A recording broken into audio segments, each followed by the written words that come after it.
네, 어떻게라는 키워드를 가지고 왔습니다. 이재명 경기지사가 이번 주 운명의 날을 맞게 됩니다. 대법원이 오늘 16일 이 지사의 공직선거법 위반 혐의 사건에 대한 상고심 선고를 내리게 되는데요.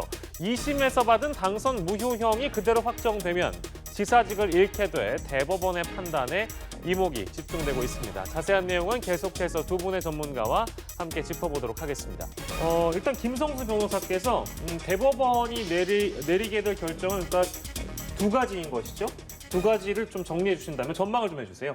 예, 우선 이 사건에 대해서 조금 설명을 드리겠습니다. 예. 이 사건 자체가 지금 원래 죄명이 하나가 아니라 네 가지 죄명이 있습니다. 예. 하나는 직권남용, 그러니까 친형을 강제 입원시키는데 직권남용을 하였다. 이렇게 해서 그 부분이 하나가 있었고, 예. 그리고 이제 허위사실 공표라고 해서 세 가지 부분이 있는데, 허위사실 공표가 한 가지는 친형을 강제 입원시키려고 한 사실이 있음에도 불구하고 2018년 6.13 지방선거 당시에 그런 사실이 없다라고 한 부분이 허위사실을 공표한 것이다. 예. 이렇게 하는 부분이 하나가 있고, 또 나머지 두 가지는 대장동의 업적을 과장을 한 부분이 있고 검사 사칭한 부분이 있다. 이렇게 해서 일단은 검찰에서는 기소를 했던 부분이고 예. 이에 대해서 1심에서는 네 가지 혐의 전부가 다 무죄가 나왔었습니다. 예. 그러다가 이제 항소심에서 이 직권남용, 친형을 강제 입원시키려고 했다라는 직권남용 부분은 무죄가 나왔는데 예. 그리고 나머지 두 부분에 대해서도 무죄가 나왔는데 예. 이 허위사실 유포 중에 예. 친형을 강제 입원시키려고 한 사실이 있음에도 불구하고 예. 6.13 토론 당시에 이 부분이 없다라고 한 것이 이게 유권자의 이런 판단 자체를 그르칠 정도로 굉장히 중대하게 사실을 왜곡한 것이기 때문에 예. 이 부분은 유죄가 선고가 되어야 한다고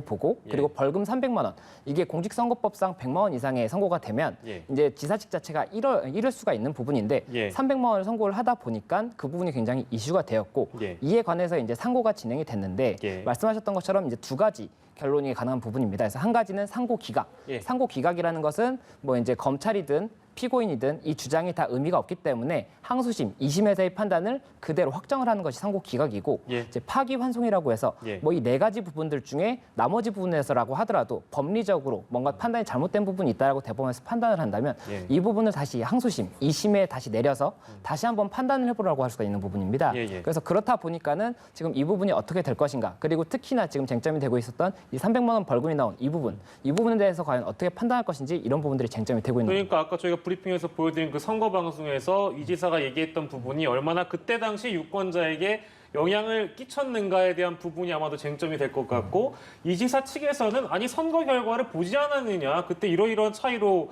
승리를 했는데 그게 얼마나 영향을 끼쳤겠어라는 논리가 가능해 보입니다. 그렇죠. 일단 두 가지 얘기를 김성수 변호사께서 해주셨는데 양쪽 가능성에 대해서 어떻게 좀 전망을 하고 계신지. 그러니까 저는 일단 이제 이재명 지사 입장에서는 그 토론 과정에서 짧은 시간 안에 답변을 오가는 거잖아요. 그 예. 상황에서 포괄적으로 나는 그런 얘기를 한 적이 없다 이렇게 대답을 한 거예요. 예. 근데 그게 그러면 강제로 입원을 시킨 것이 있냐 없느냐의 문제와 연관돼 있는 것이고 예. 그런데 지금 2심 재판부도 직권남용에 대해서는 무죄를 선고했거든요. 그 말은 도지사가 직권을 남용해가지고 형을 입원시킨 게 아니라 정상적인 절차를 통해서 입원시켰다고 볼 수 있는 거잖아요. 결국. 예. 그렇다고 하면 강제로 형을 입원시켰냐고 물어봤던 김영환 후보의 질문에 대해서 당연히 이 지사는 본인이 그렇게 한 적이 없으니까 나는 그런 예. 적이 없습니다라고 답변을 두 번 한 거예요. 예. 구체적으로 거기서 더 토론이 길어져가지고 본인이 구체적으로 설명했다면 이 과정을 설명했을 가능성이 있다고 생각해요. 네. 그 뒤에 논란이 돼가지고 언론에서 계속 보도했던 내용이 어떤 과정을 통해서 형이 입원되게 됐는지 하는 부분은 이미 다 밝혀졌습니다. 예. 그래서 직권남용이 아니라고 결론이 나온 것이고요. 예. 그런데 과연 이걸 포괄적으로 봐서 선거에 영향을 미쳤고 그때 거짓말을 했다, 허위사실 얘기했다라고까지 물을 수 있는지는 예. 이 지사 측에서는 그거는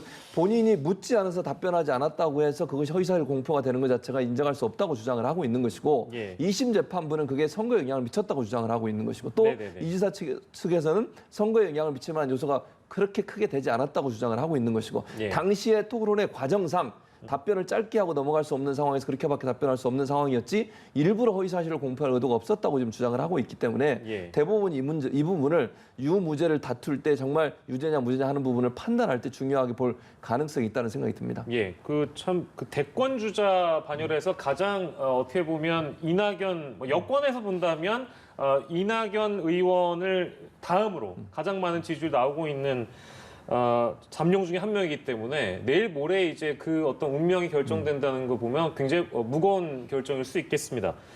결국엔 고의성 여부에 대한 판단이 또 이제 이 부분과 관련해서 최준봉 교수께서 말씀해 주신 대로 이제 내려질 텐데 이게 전망을 최 교수께만 여쭤보기가 좀 그래서 우리 김성수 변호사께서 참 어려운 질문이긴 한데 어떻게 좀 전망을 하세요? 결론 자체를.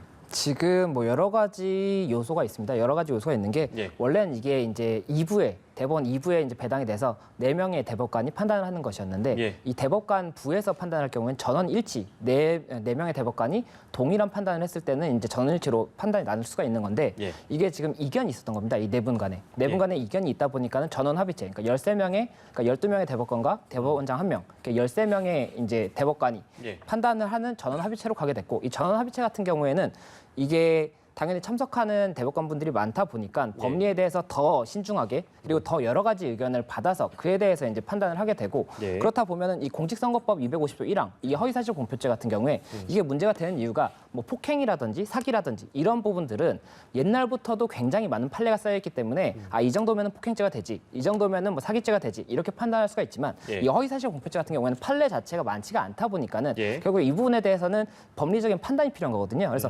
이렇게 허위 사실을 어느 정도까지를 볼 수 있는지, 어느 정도까지를 유권자를 혼동시킨다고 볼 수가 있는지 이런 부분들을 판단할 수가 있기 때문에 예. 전원 합의체에서 이 부분 판단이 되는 것이어서 아무래도 신중할 수밖에 없고 그렇다 보면은 제 개인적인 전망으로는 예.